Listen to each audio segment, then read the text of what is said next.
Qawaid Fiqhiyah, dosen pengampu, Bapak Zulkifli, SEI, MSy.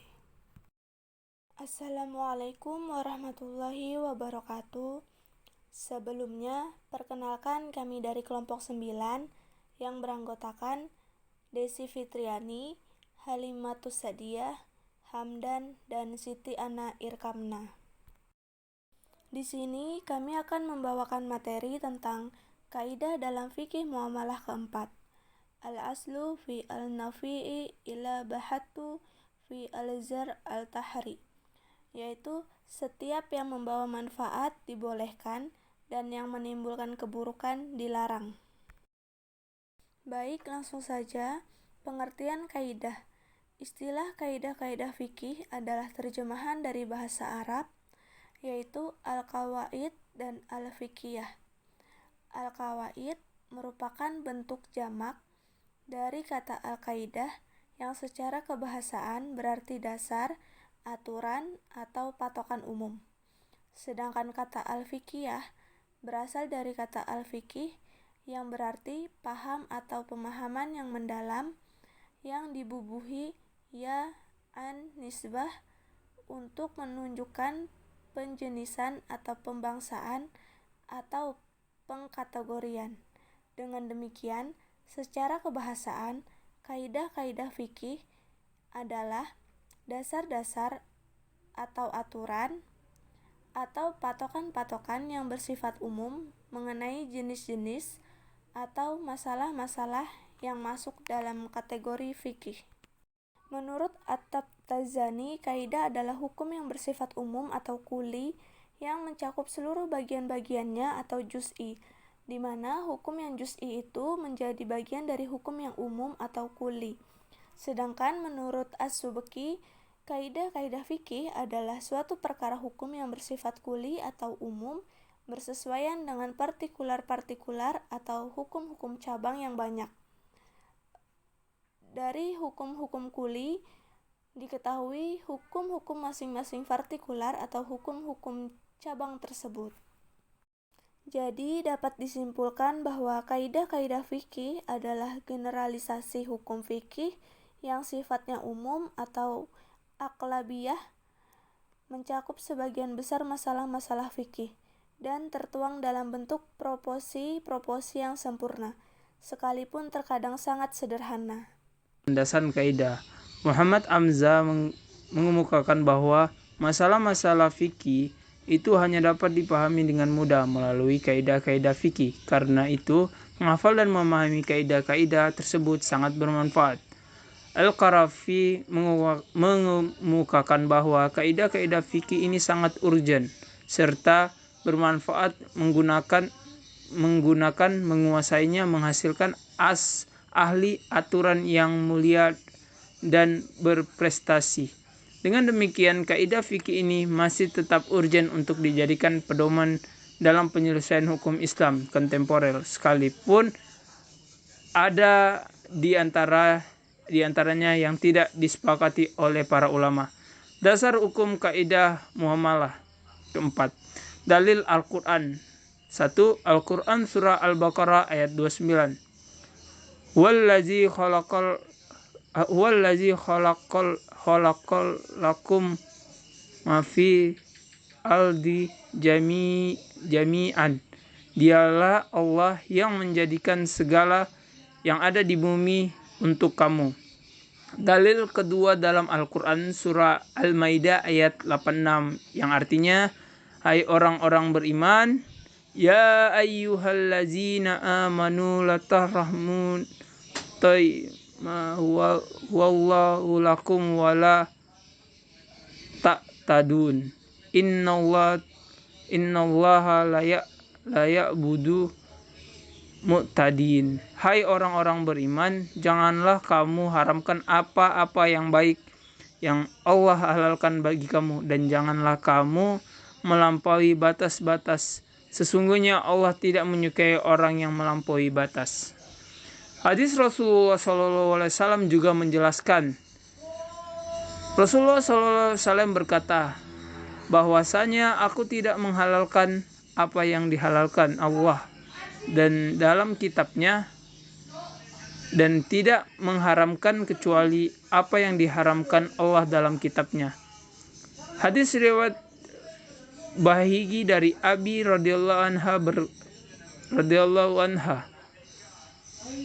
Rasulullah SAW bersabda, apa-apa yang dihalalkan Allah adalah halal dan apa-apa yang diharamkan Allah adalah haram, dan apa-apa yang didiamkannya adalah dimaafkan. Maka terimalah dari Allah pemanfaatannya. Sesungguhnya Allah tidak melupakan sesuatu pun. Hadis Rasulullah Shallallahu Alaihi Wasallam. Hadis riwayat Muslim dari Anas radhiyallahu anhu. Antum a'lam bi amri dunyakum. Kamu lebih mengetahui tentang urusan keduniaanmu. Transaksi terlarang. Hukum pokok ibadah menyatakan bahwa segala sesuatu dilarang dikerjakan, kecuali ada petunjuk di dalam Al-Quran atau sunnah untuk mengerjakannya. Transaksi yang tergolong ke dalam transaksi yang haram zatnya adalah transaksi yang dilarang karena objeknya. Barang atau jasa yang ditransaksikan itu dilarang. Misalnya, bangkai. Selain bangkai ikan dan belalang, ada juga daging babi dan lainnya.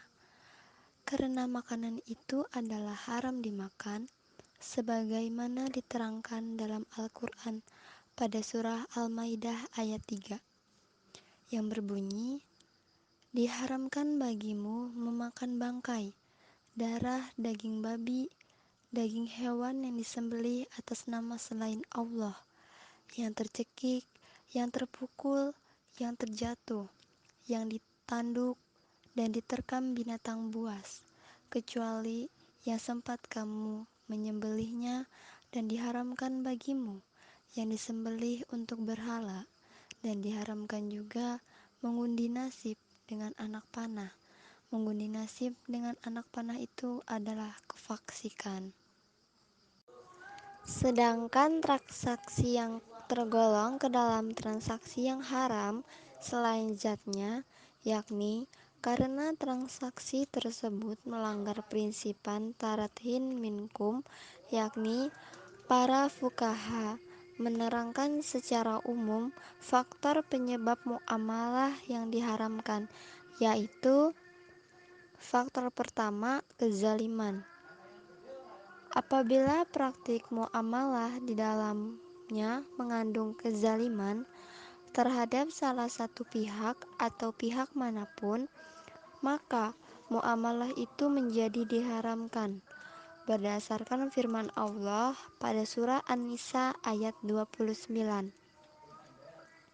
yang berbunyi, "Hai orang-orang yang beriman, janganlah kamu saling memakan harta sesamamu dengan jalan yang batil, kecuali dengan jalan perniagaan yang berlaku dengan suka sama suka di antara kamu." Di antara jenis transaksi yang diharamkan karena mengandung kezaliman yaitu 1. Gisisi atau tadlis, 2. Najsi atau rekayasa pasar dalam demand, ketiga, menjual belikan atau menawar barang yang terlebih dahulu dijual, dibeli dan ditawarkan oleh orang yang lain. Keempat, ikhtiar atau menimbun barang. Faktor yang kedua, gharar atau penipuan. Gharar dalam muamalah adalah suatu akad yang mengandung unsur penipuan karena tidak ada kepastian baik ada atau tidaknya objek akad, besar kecilnya jumlah barang, maupun kemampuan menyerahkan objek yang disebutkan dalam akad tersebut. Gharar dapat terjadi dalam 4 hal, yakni kuantitas, kualitas, harga, dan waktu penyerahan. Faktor ketiga yaitu riba. Menurut bahasa, riba berarti bertambah. Sesuatu menjadi riba apabila ia bertambah. Menurut bahasa, riba berarti bertambah atau keterlambatan dalam menjual harta tertentu. Keharaman riba berdasarkan Al-Quran, hadis, dan ijma. Dalam Al-Quran misalnya, pada surah Al-Baqarah ayat 275 dijelaskan, padahal Allah telah menghalalkan jual beli dan mengharamkan riba. Faktor yang keempat yaitu riswah atau suap. Riswah berasal dari bahasa Arab yang berarti sogokan, bujukan, suap, atau kadang disebut dengan uang pelicin. Riswah yaitu pemberian sesuatu dengan tujuan membatalkan sesuatu yang benar atau membenarkan sesuatu yang batil. Riswah ini merupakan penyakit sosial yang telah melekat dalam kehidupan masyarakat. Meskipun diketahui bahwa hal ini tidak dibenarkan oleh ajaran agama Islam. Faktor yang kelima yaitu perjudian. Secara terminologi, Al-Mawardi dalam kitabnya Al-Hawi Al-Kabir mengatakan bahwa yang dimaksud judi ialah apabila seorang melakukan transaksi yang tidak terlepas antara untung dan rugi. Judi berbeda dengan jual beli. Dalam jual beli, pihak yang bertransaksi akan mendapatkan barang, sedangkan dalam perjudian terdapat ketidakjelasan apakah hartanya hilang dengan begitu saja atau hartanya hilang dan muncul kebencian. Dalam hadis Rasulullah Shallallahu Alaihi Wasallam, Ibnu Abbas radhiyallahu an yang diriwayatkan oleh Abu Dawud, Rasulullah Shallallahu Alaihi Wasallam bersabda, sesungguhnya Allah mengharamkan kepadaku keraguan-keraguan atau diharamkan khamar, judi, dan gendang. Faktor keenam, ketidakabsahan akad.